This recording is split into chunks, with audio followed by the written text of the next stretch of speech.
السلام عليكم ورحمة الله وبركاته kusoo dhawaada channelka la dhaho caafimaadka Soomaalida ama se Health of Somalis haddaad ku cusub tahay calaamada cas taabo ama se guduudan channelskana taabo ama se gambaleelka si mar walba video cusub soo bandhigno aad informationka aad u hesho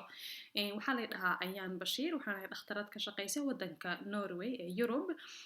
maanta waxaan ka hadlaynaa coronavirus oo aad kolley wararka in badan ka aragteen kana maqasheen adduunka ku faafay waa maxay corona corona waa virus dadka xanuun u keeni kara xubnaha neefta qaada sida sanka dhuunta iyo qumanka iyo sambabada waxaa virus iyo bacteria iyo parasite sida malaariyada kaneecadu ay faafiso oo kale waxyaalahaas oo dhan waa wax jirka bini'aadanka xanuun u keeni kara viruskani wuxuu ku bilowday China oo maanta xaaladda maanta la marayo oo bisha saddexaad sanadka 2020 ah 100,000 taqriiban qof ka badan ay ku dhacday waxa ugu badan China Iran waqooyiga Talyaaniga Norwaydan aan joogno xataa way soo gaadhay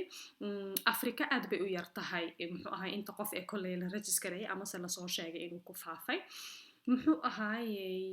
maxaa xanuun noocee ah buu keeni karaa horta 80% dadka uu saameeyo viruskani waa sida hargab oo kale si fudud buu muxuu ahay uu saameeyo waxa dhici karta qofka xataa inuusan dareemin inuuba muxuu ahay xanuun hayo oo uu ka boodo laakiin dadka qaarkood intuu xanuunku ku xumaado oo sambabada uu pneumonia as infection sambabada uu keeno qofka neeftu ku dhagto ayaa dadka qaarkood la dhigaa intensive as inta dhakhtar la dhigo in mashiinka qofka hadda neefta ka qaadaya in lagu rakibo qaar la dhintay xanuunkana way jiraan inta badan dadka la dhimanaya ama xanuunku uu aad ugu muxuu ahay u saameynayo waa dad markoodii hore xanuuna kala qabay ama waayeel ah oo si kala daciif u ahaa muxuu ahaayey sideebuu u faafaa haddaba xanuunku wuxuu u faafaa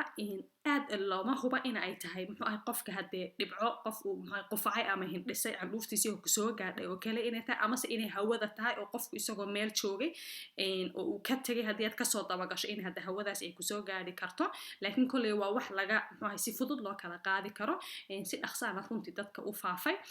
argagaxna geliyey muxuu ahaayey wadamo badan oo la isku dayayaa dad haddii siiba ay ka yimaadaan wadamo la hubo inay ku badan tahay viruskani in muxuu ahay the cancer iyaga dhanba muxuu ahay guryahooda lagu xidho la dhaho bal ha soo bixina oo haddii aad dhakhtar u baahataan guryihiina laydinku iman oo laydinku baadhi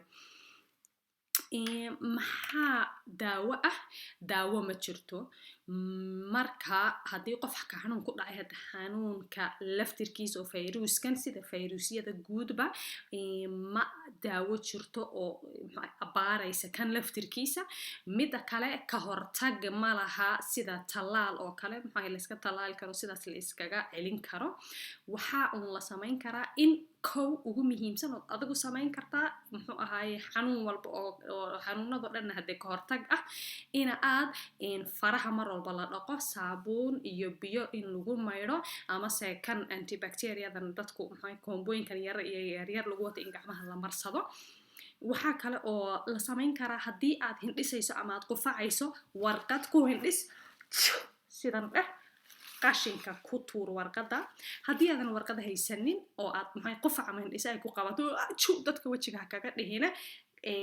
jiqilkaaga ku hindhis ama ku qufac hadhowtadiina galabtii markaad guriga tagto marada iska bedelo iska dhaq qof maxay hadda qufacaya ama hindhisayana sanka ka gelin siiba haddaad ogtahay qofkaas inuu xanuunsan yahay waxaan rajaynayaa inaan muxuu ahay maanta halkaas aan kusoo koobayno laakiin hadda waa wax waa situationkan aad baa loola socda oo virus horey hadda loo muxuu ahay xaaladihiisa aad loola socday oo dhakhaatiirta ay la socdeen ma aha marka haddii wax dheeraada cusub uu yimaado waan isla socon doonaa insha allah caafimaadka allah inoogu dadaalo afrikana kuma faafin baad moodaa marka ma cimilada kululba ma muxuu ahaayey allahu aclam wabillahi tawfiiq wasalaamu calaykum waraxmatullahi wabarakaatu